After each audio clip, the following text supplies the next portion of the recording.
Welcome to Art, Wine, and Anarchy and the Big Island Art Fair. We are here today with Avalan and her project, Kime Art.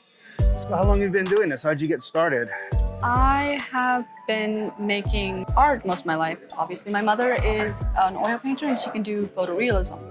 I was never particularly good at it. So I just more went into 3D art. And then eventually I gravitated towards making pieces out of jeweler's resin and jeweler's clay. Okay. And then that gradually progressed to me making things out of vintage, ethically sourced and reclaimed beads. Okay. I really like it. So what's the main medium that you use here? I use mostly vintage cherry brand glass. It was made in occupied Japan by Osakan rice farmers. That is really interesting. Well, what happened is they took some beads to them from Europe, from Venice, and from I think French and Czech beads, and they showed them examples.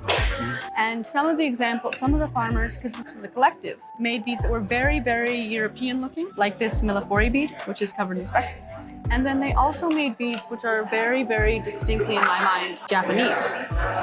And this one's kind of wrinkled and, I don't know, kind of looks like a fruit almost.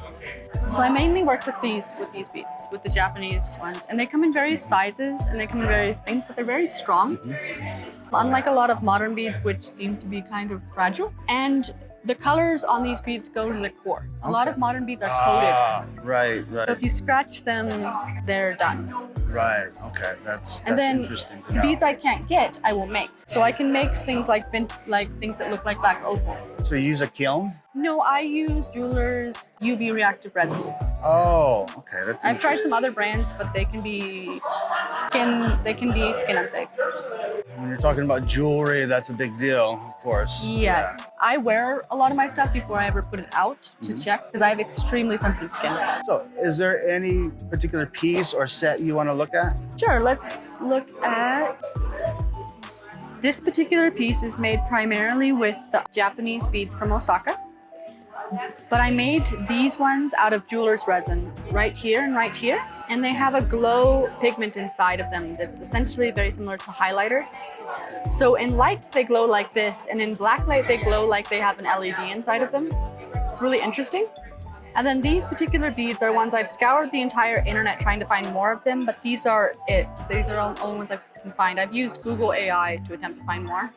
And I like them because they look like you plucked them out of a drink. They look like they're melted ice. I really like it. I think it's a cool work. And these are all the vintage Japanese. Well, that's all very interesting. Thanks for your time and the history lesson. Thank you. There's a reason I like them.